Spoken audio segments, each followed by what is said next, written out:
प्यारी कृष्ण बलभद्र भैया कंस के दोनों तरफ खड़े हो गए। कंस से कहते याद करो मामा उस दिन को। आज कंस सोच में पड़ गया, अब क्या करूं, कहा जाऊं, क्या करूं।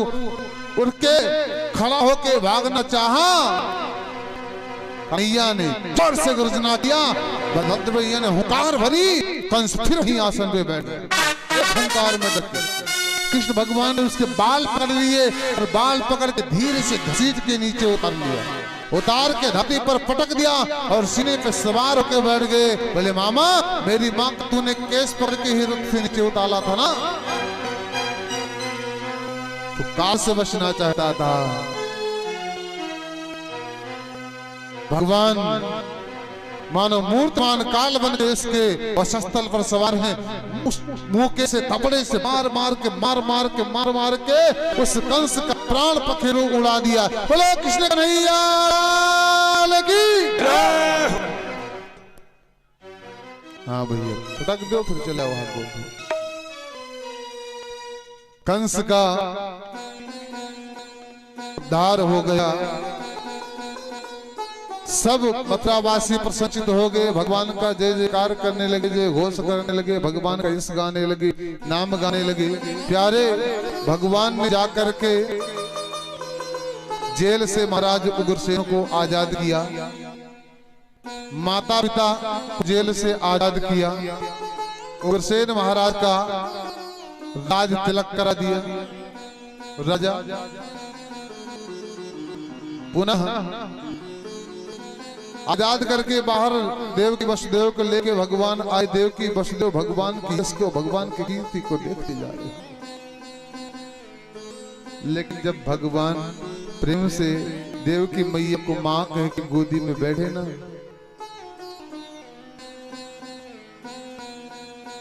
तो सारा ईश्वरत्व मैया के आंखों से दूर हो गया।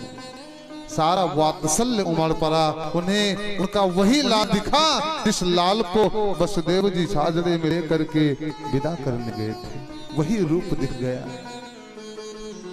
कन्हैया मैया से कहते मैया मुझे सेवा करने का अवसर दो, क्योंकि वो पुत्र, वो इंसान सूखी लकड़ी के समान होता है, जीवित होते हुए मनुष्य होते हुए भी पशु के समान होता है, जो अपने जीवन में अपने माता पिता की सेवा नहीं करता। मातरम पितरम वृद्धम भार्यां साध्वी सुतम शिशुम गुरु प्रप्रपल्ल च कल्पो बिभ्रच्च वसने मृतः। भागवत भगवान कहता है, सुखदेव कहते हैं मातरम पितरम वृद्धम, माता पिता और वृद्ध, भार्याम अपनी पत्नी, साध्वी सुतम शिशुम बहन पुत्र, छोटे बच्चे जिनके द्वारा इनको कष्ट मिलता है। गुरु विप्रवंश कल्पो, संत गुरु ब्राह्मण इनको कष्ट होता है ना, वो मृत के समान होते हैं, लाश के समान होते हैं। बिभ्रच्छ वसने मृतः। इसलिए कन्हैया कहते बाबा अपने इस सेवा से वंचित करके मुझे उस जीव के समान न बना दो जो संसार में जीवित होते हुए मृत के समान है, माता पिता की सेवा से वंचित है। प्रेम से पिताजी की सेवा में प्यारी कन्हैया लगे। धीरे धीरे समय बीतता गया। कंस को जब कन्हैया ने मार दिया तो कंस की जो पत्नी है अस्ति और प्राप्ति, वो पिता के घर गई और पिता से अपने वैधव्य का कारण भगवान कृष्ण को बताया, कन्हैया को बताया।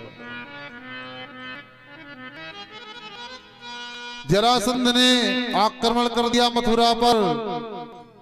कृष्ण और बलभद्र भैया सेना लेकर के उससे लड़ने चले गए। बलराम जी से कन्हैया ने कहा, कन्हैया भैया सबको तो मार देना लेकिन जरासंध को नहीं मारना। क्यों? क्योंकि जरासंध को अगर मार दिया तो और कई दुष्टों को घूम घूम के मारना पड़ेगा। अगर जरासंध बच जाएगा तो ये दुष्टों को ले लेके आता रहेगा, हम सब निपटाते रहेंगे, कहीं जाना नहीं पड़ेगा, काम भी हो जाएगा निशाचर संहार का। सुदेव भगवान कहते हैं जरासंध भगवान को मारने के लिए मथुरा पर 17 बार आक्रमण करता है, लेकिन कभी विजयी नहीं हुआ, परास्त होके आ गया। आज जरासंध बैठा है, ब्राह्मणों को बुलाया, कहा महाराज पत्रा देखो, ऐसा मुहूर्त बताओ कि हम जाएं और जीत के आए, ऐसा कृपा करो मुहूर्त बताओ।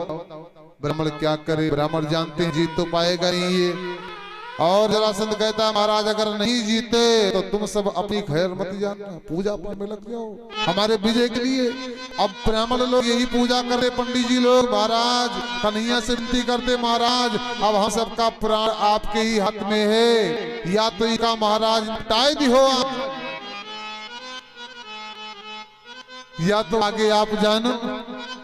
आगे चला जरासंध तो प्रवर्सन नाम के पर्वत पर कन्हैया बलराम उस जरासंध को दिखाई पड़ गए। जरासंध ने पर्वत को घेर के आग लगा दिया। जरासंध को पता लग गया कि कृष्ण बलराम इसमें जल के मर गए, और जरासंध तब से ब्राह्मण का बहुत बड़ा पक्का भक्त हो गया, पंडित जी लोगों का, क्योंकि पंडित जी ने बताया मेरा काम हो गया। भगवान दोनों का मान बढ़ा दिया, मरने के नाटक भी दिखा दिया, उधर बचा दिया। और उधर ही एक दैत्य रहता था, उसका नाम है कालेवन। तो दोनों तरफ से आक्रमण होना हुआ था, तो भगवान ने रातों रात अपने विश्वकर्मा जी को आदेश दिया कि पता नहीं एक से मैं भिड़ने चला जाऊं, दूसरा मथुरा पे आक्रमण कर दे, इसलिए मथुरा की जैसी एक पावनपुरी समुद्र में निर्माण कर दो। मथुरा की जैसी पावनपुरी का निर्माण किया विश्वकर्मा जी ने। उस पुरी का नाम पड़ा द्वारिका। बोले द्वारिकाधीश भगवान जय। कालेवन के पास कालेवन, अब कालेवन इतना बड़ा पहलवान है कि जिससे संसार में कोई लड़ने के तैयार नहीं हो रहा। एक बार नारद जी मिल गए, नारद जी से पूछा महाराज खाली भीड़ा बजाते घूमते हो, या ये भी पता है कोई पहलवान बताओ जो हमारे हाथों की खुजली मिटा सके। नारद बाबा ने कहा चले जाओ, एक मिलेगा पहलवान। कैसा है, कैसा पहलवान है? बोले काला काला है। बोले काला मत बताओ, नहीं तो सारे काले निपट जाएंगे। बोले फिर? बोले घुंघराले बालों वाला है। बोले फिर? नाम बताओ महाराज, नाम बताओ। बोले कंधे में, गले में पीतांबर, गले में सुंदर माला, मन में पीतांबर धारण करने वाला है। बोले महाराज नाम बताओ। तो कहा नाम होगा कृष्ण। तो कालेवन से ना ले गया, कालेवन से कृष्ण भगवान रास्ते में ही मिल गए। कालेवन ने देखा बिल्कुल काला काला घुंघराले बाल वाला, वही निराले नेत्र वाला, लाल अधर वाला सांवला वो। कालेवन ने पूछा क्या नाम है तेरा? कहा कृष्ण। इतना कह के भगवान दौड़ लगाई। आगे आगे आगे भगवान भाग रहे, पीछे पीछे कालेवन दौड़ रहा। भागते भागते भागते भागते एक गुफा में प्रविष्ट कर गए। जिस गुफा में एक महात्मा सोए थे, नाम है मुचकुंद जी महाराज। परसों कथा में मैंने सुनाई थी ना, महाराज सूर्यवंश में यूनास, उनके पुत्र मानधाता, उनके पुत्र मुचुंद, जिन्होंने देवताओं की तरफ से बहुत मदद की थी, वरदान मांगा। कहा महाराज मैं एक ही वरदान दे दो कि हम खाली सोई, कोई हमका जगाए दे। देवताओं ने कहा जो तुमको सोते समय जगाएगा नष्ट हो जाएगा।